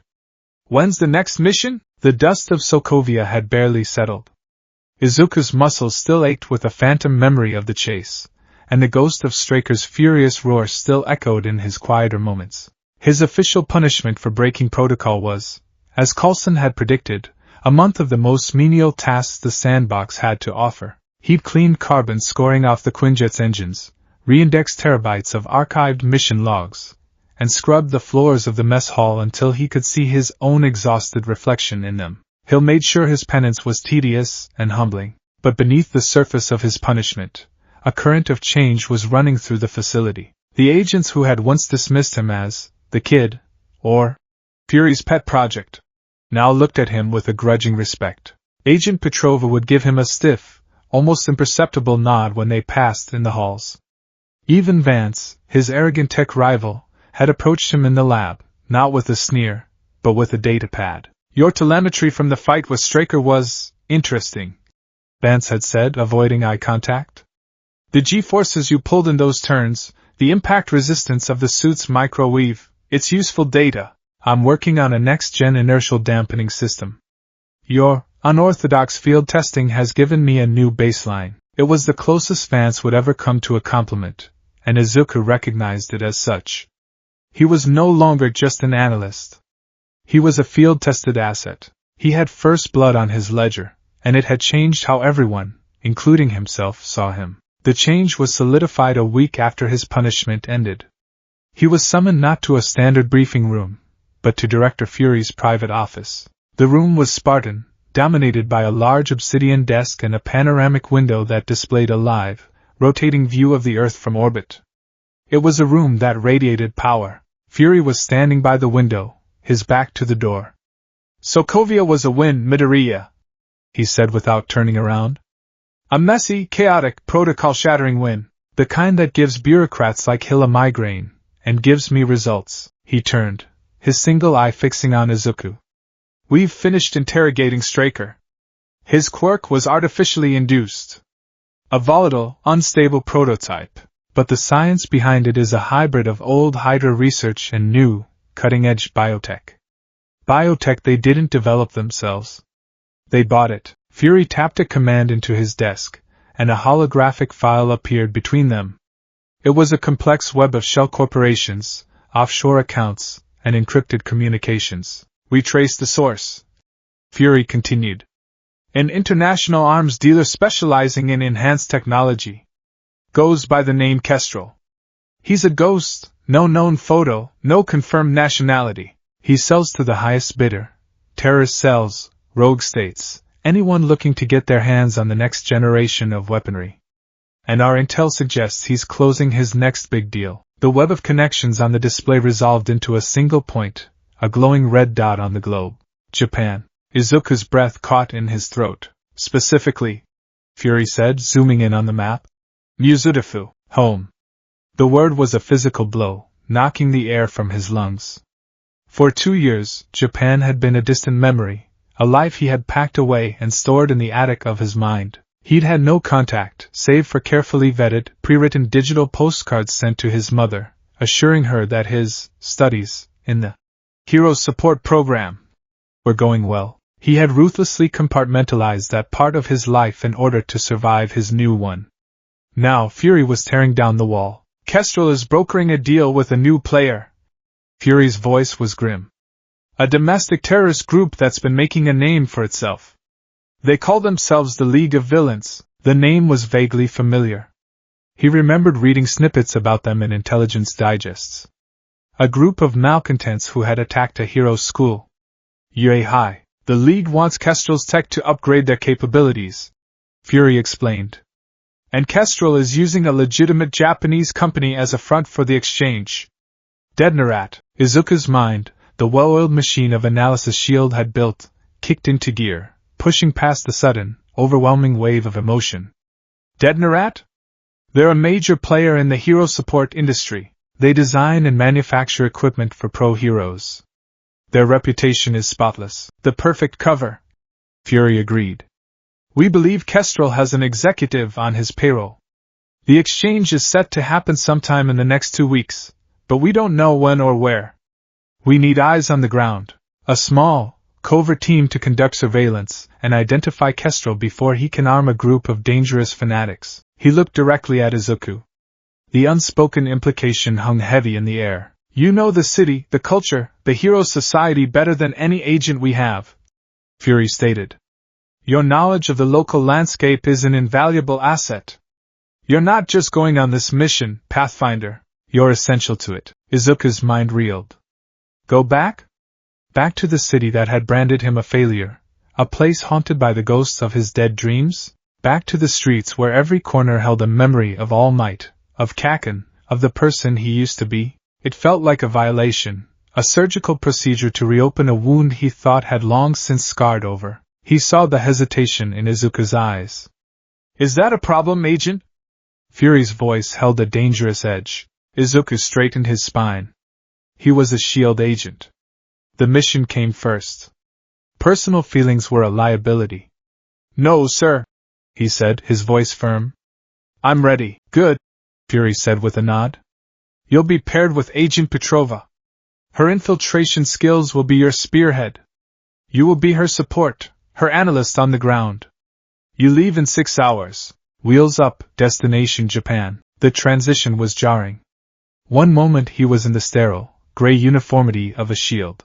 Quinjet, the next he was stepping out of a generic black sedan into the overwhelming sensory chaos of his hometown. The air was different here, thicker, humid, smelling of ramen broth, street vendor sweets, and the faint, clean scent of cherry blossoms from a nearby park. The noise was a symphony he hadn't realized he'd missed. The cheerful jingles of crosswalk signals, the polite murmur of the crowds, the distant, heroic sound of a pro-hero's jet boots echoing between skyscrapers. Their cover was simple and effective. They were employees of a multinational logistics firm, scouting locations for a new shipping hub. They had credentials, a corporate credit card, and a bland, plausible reason for being anywhere in the city. They checked into a nondescript business hotel with a good view of the Detnerat corporate tower. As Petrova, now posing as his stern, no-nonsense supervisor, efficiently swept their room for bugs, Izuku found himself drawn to the window. The city skyline was a familiar, painful sight. He could see the twin horns of Yue high in the distance, a constant, gleaming reminder of the path not taken. He saw billboards plastered with the smiling faces of heroes he had once idolized. Mount Lady, Kamui Woods. And everywhere, All Might. His grin was on soda cans, on billboards for insurance companies, on the sides of buses. The symbol of peace was also the symbol of a life Izuku could never have. You're distracted. Petrova's voice cut through his reverie. She had finished her sweep and was setting up their encrypted communication link. Your heart rate is elevated by 15%. Your focus is compromised. Sorry, Izuku mumbled, turning from the window. It's just been a while. Petrova's expression was unreadable, but her voice softened fractionally. Compartmentalize, Midoriya. The city is the mission area. The people are potential assets or threats. Your memories are non-essential data. Erase them until the mission is over. He knew she was right. He took a deep breath, forcing the cold shield discipline to the forefront of his mind. He was Agent Pathfinder. Izuku Midoriya was a cover identity he used to wear. For the first few days, they fell into a routine. They were ghosts, observing from the periphery. Izuku's knowledge of the city proved invaluable. He knew the best, most anonymous coffee shops for surveillance, the back alleys that offered clear lines of sight, the rush hour patterns of the train stations. He guided them through the city's veins like he was born to it, because he was. They focused their attention on Detnerat Tower. Petrova, a master of disguise, managed to get inside posing as a freelance journalist, planting audio bugs and mapping their internal network. Izuku, from their hotel room, became a digital phantom, carefully slicing through Detnerat's corporate firewalls, searching for any sign of Kestrel's influence. He found it buried deep in the accounting department's servers. A slush fund, disguised as an RD budget for experimental support gear, with massive, untraceable payments being routed through a shell corporation in the Cayman Islands. The account was managed by one man, Kenji Hikishi, Detnerat's vice president of special projects. We have our inside man, Izuku announced, highlighting the data for Petrova. Hikishi is Kestrel's contact. Good work, Petrova said, studying the man's file. Now we just need to find out where and when they're meeting. Their new objective was to tail Hikishi. It was painstaking, tedious work. They followed him from his high-end apartment to the office, to expensive lunches with hero agency executives. The man's life was a predictable pattern of corporate luxury. There was no hint of any clandestine meetings. It was on the fourth day of their surveillance that the ghost of the past finally materialized. They were tailing Hikishi through the Kiyoshi Ward shopping mall, a sprawling complex that Izuku remembered frequenting as a kid. He and Petrova were maintaining a careful distance, blending into the afternoon crowds. Izuku, in civilian clothes, jeans and a plain dark green hoodie, felt unnervingly like his old self. Hikishi stopped at a high-end cafe. Petrova took a seat at a table nearby, hiding behind a newspaper, while Izuku loitered by a bookstore, pretending to browse the latest hero biographies. And that's when he heard it. A voice, loud, arrogant, and as familiar as his own heartbeat. "Move it, extras! I'm gonna be late!" Izuku froze. His blood turned to ice water in his veins. He slowly looked up from the book he was pretending to read. Walking through the mall, flanked by two of his UA classmates, Kirishima and Kaminari, was Katsuki Bakugo. He looked the same yet different. Taller, broader in the shoulders. He wore the UA school uniform, but he wore it with a kind of defiant sloppiness, the tie loose, the blazer unbuttoned. He still had the same explosive blonde hair, the same permanent scowl etched onto his features. He radiated an aura of impatient, barely contained power that made the civilians in his path instinctively part ways. He was exactly what Izuku had once dreamed of being, a promising, powerful hero in training at the best school in the country. A wave of complex, conflicting emotions washed over Izuku.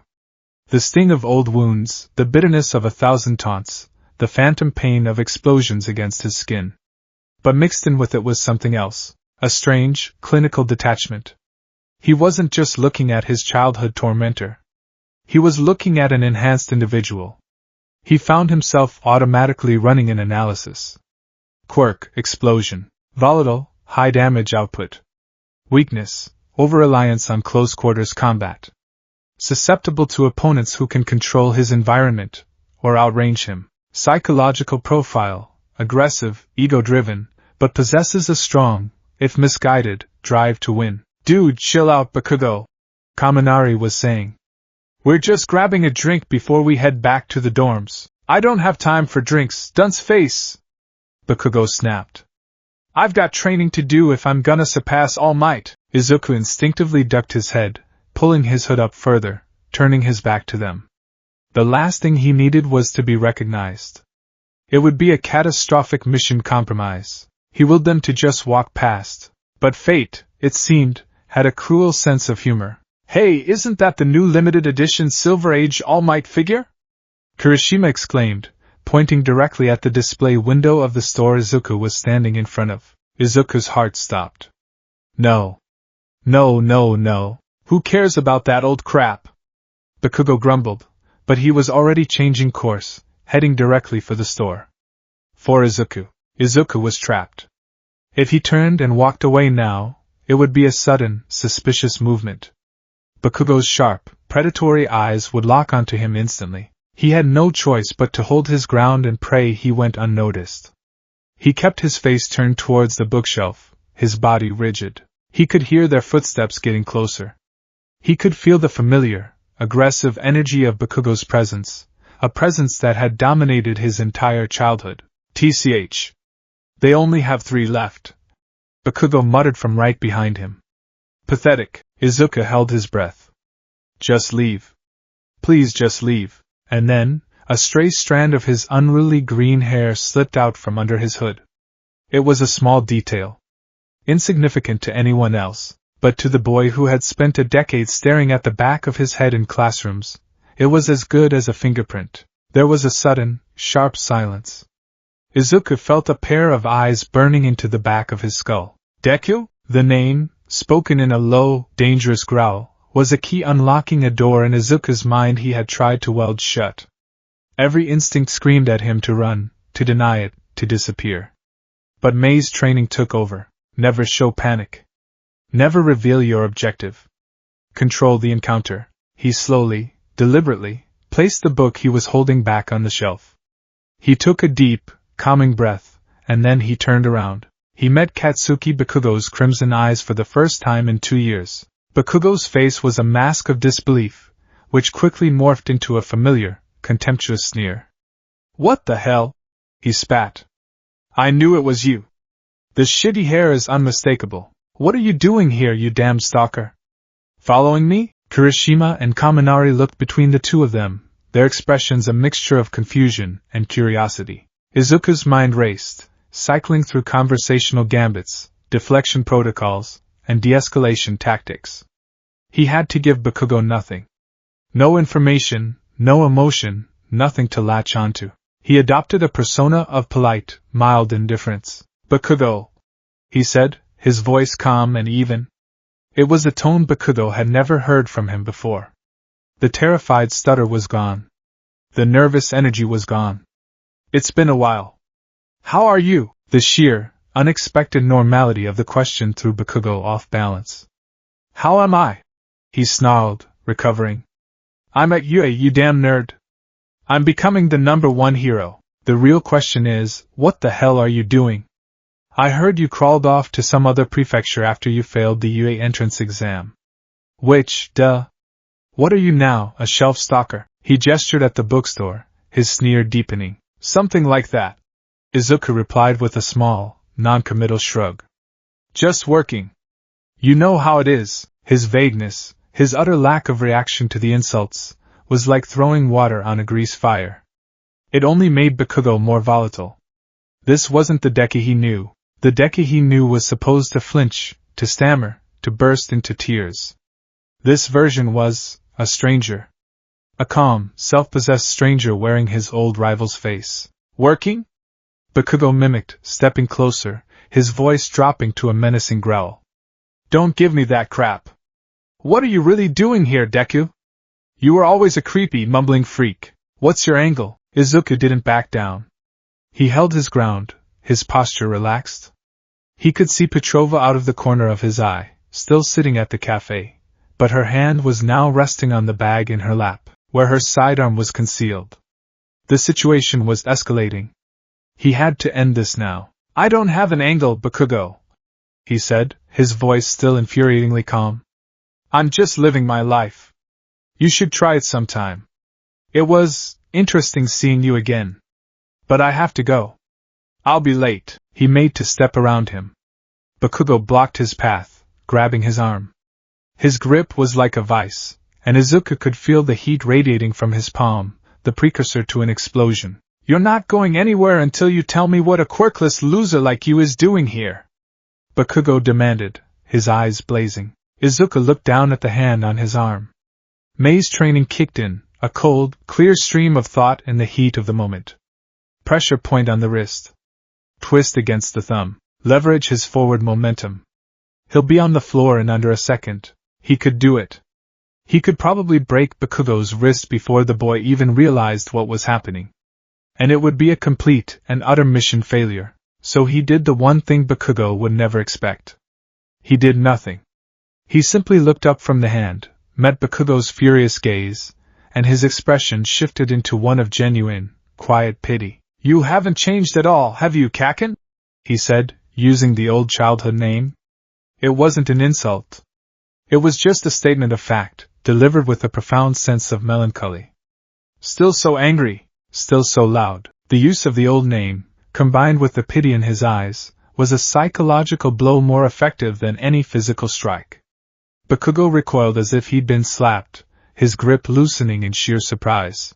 Izuku gently pulled his arm free. "Goodbye, Bakugo," he said softly. He turned and walked away, his pace steady and unhurried. He didn't look back. He could feel Bakugo's stunned, furious, and utterly confused gaze following him until he disappeared into the crowd. He rendezvoused with Petrova at the mall's exit. "That was your past?" she asked, her voice low as they moved through the bustling street. "A ghost from it," Izuku confirmed, his heart still hammering in his chest. He had maintained his composure, but the encounter had shaken him more than he wanted to admit. "You handled it," Petrova stated. It was a simple observation, but from her, it was high praise. "He is volatile. Unstable. He could have compromised the mission." "I know," Izuku said, shoving his hands in his pockets. But he's also not a threat. Not really. Just a loud noise. He tried to believe it. But as they walked, he couldn't shake the image of Bakugo's face, the shock, the anger, and underneath it all, a flicker of something else. A flicker of suspicion.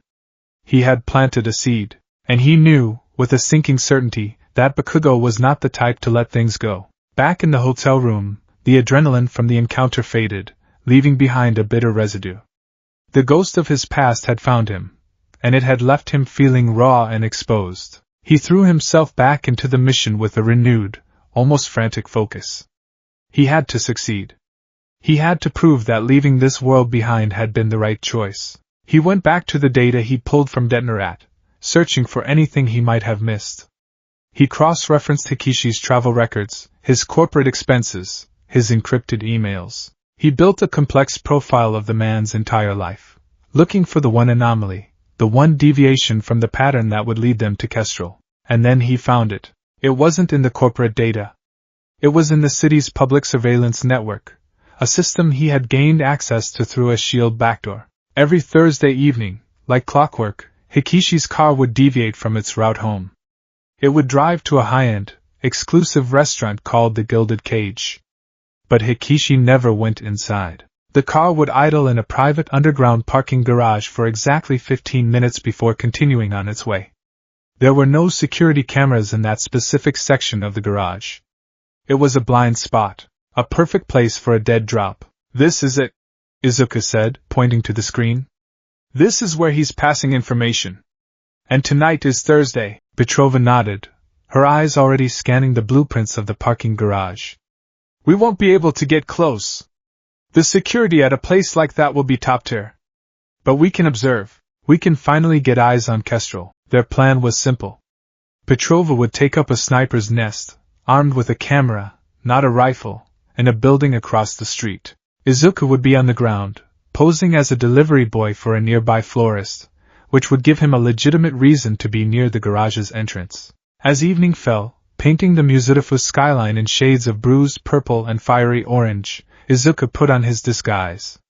The cheap, bright green uniform of the flower shop felt alien against his skin. He was a shield agent in a tactical suit, playing dress-up as a civilian. He loitered near the garage entrance, his communications seamlessly integrated into a delivery dispatch earpiece. "Target is en route," Petrova's voice murmured in his ear. "ETA 2 minutes." Izuku's senses were on high alert. He watched the parade of expensive cars descending into the garage. Then, Hikishi's sleek silver sedan appeared. It slowed, and slipped into the darkness of the ramp. "He's in," Izuku whispered. "Clock is ticking." He waited, his eyes scanning every car, every pedestrian. Who was Kestrel? A driver? A valet? Someone posing as a homeless person? The tension was a physical thing, a tightening in his chest. 10 minutes passed. Then 12. "Hikishi is coming out," Petrova reported. The silver sedan emerged from the garage and sped off into the night. "Did you see him?" Izuku asked, his voice tight. "Did you see who he met?" "Negative," Petrova replied, a note of frustration in her voice. "No one else entered or exited that section of the garage. No one was waiting. It's impossible. It's like he met with a ghost." Izuku's mind raced. A ghost. A blind spot. No cameras. It didn't make sense. How could an exchange happen with only one person present? Unless the other person was already there. Hidden. His eyes were drawn to a large, black luxury van parked in a reserved spot near the garage entrance. It had diplomatic plates. It hadn't moved since they'd arrived. It was part of the background, so unassuming he had dismissed it as irrelevant. "The van," he said, his voice a sudden, sharp intake of breath. "Petrova, the black van with the diplomatic plates. Run them. Now." There was a furious clatter of keys in his earpiece. "Running. They're registered to the Sokovian embassy." Sokovia. The name was a jolt of electricity. "It's not a dead drop," Izuku realized, his eyes widening. "It's a mobile office. Kestrel is in that van. He never gets out.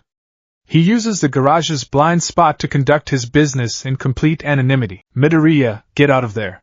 Petrova's voice was urgent. If they made you, it was too late. The side door of the van slid open. Two large men in sharp suits stepped out. They were not Japanese, they were Eastern European, with hard faces and the unmistakable posture of professional soldiers.